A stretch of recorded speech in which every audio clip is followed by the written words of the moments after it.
Hello မင်္ဂလာပါဗျာဒီနေ့ဗီဒီယိုမှာတော့ drive partition ခွဲတာပြန်ပေါင်းတာကိုအသေးစိတ်ပြောပြပေးပါမယ်ဗီဒီယိုလေးကိုအဆုံးထိကြည့်ပြီးတော့ကျွန်တော် channel ကို subscribe လုပ်ပေးခဲ့ပြီးဘေးနားကခေါင်းလောင်းပုံလေးနှိပ်ထားပေးဖို့မမေ့နဲ့နော်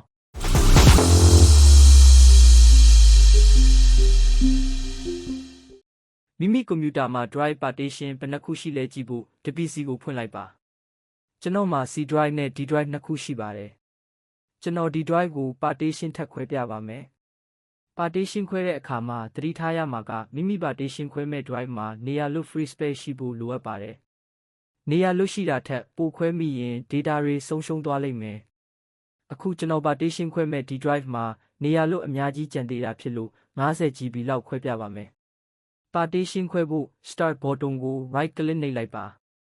ပေါ်လာတဲ့ menu ထဲက disk management ကိုနှိပ်ပါဒီနေရာမှာ C drive နဲ့ D drive ရှိပါတယ်D drive ကို partition ခွဲပြမှာဖြစ်လို့ D drive ကို right click နှိပ်လိုက်ပါပြီးရင် shrink volume ကိုနှိပ်ပါဒီနေရာမှာ partition ခွဲမဲ့ MB ရိုက်ထည့်ရပါမယ်ကျွန်တော် 50GB ခွဲမှာဖြစ်လို့ GB ကို MB နဲ့မြောက်ဖို့ calculator ကိုခေါ်လိုက်ပါမယ် 1GB မှာ 1024MB ရှိတာဖြစ်လို့1024ကို50နဲ့မြောက်လိုက်ပါမယ်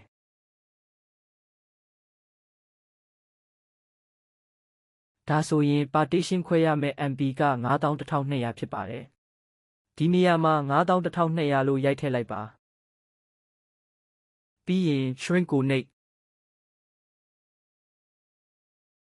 ဒါဆိုရင် partition ခွဲလိုက်တဲ့ 50GB ကဒီနေရာမှာ unallocated လို့ပြနေပါပြီဒါဆိုရင်ဒီ PC ကိုဖွင့်ကြည့်ရအောင် partition ခွဲထားတာဒီမှာမပေါ်သေးပါဘူး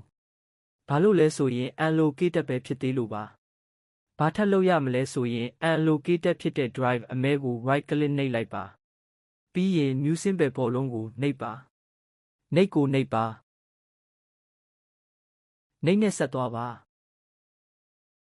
ဒီနေရာမှာမိမိ partition ခွဲလိုက်တဲ့ drive ကိုကြိုက်တဲ့အခရာပေးလို့ရပါတယ်ပြီးရင်နှိပ်နဲ့ဆက်သွားပါနှိပ်ကိုထပ်နှိပ်ဖနစ်ကိုနှိပ်ဒါဆိုရင်ဒီနေရာမှာအပြာရောင်ဖြစ်သွားပါပြီ partition အသစ်တစ်ခုပေါ်မပေါ်ဒီ PC ကိုဖွင့်ပြီးကြည့်ရအောင်ဒီမှာ drive 3ခုဖြစ်သွားပါပြီ E drive ကိုမလိုချင်လို့ပြန်ပေါင်းချင်တယ်ဆိုရင် E drive ကို right click နှိပ်လိုက်ပါပြီးရင် delete ဘောလုံးကိုနှိပ်လိုက်ပါ yes ကိုနှိပ်ဒါဆိုရင် unallocated နဲ့ driver အမဲဖြစ်သွားပါပြီပြန်ပေါင်းဖို့ဒီ drive ကနေ partition ခွဲထားတာဖြစ်လို့ဒီ drive ကို right click နှိပ်လိုက်ပါပြီးရင်အိတ်ထမ်းဘောလုံးကိုနှိပ်လိုက်ပါ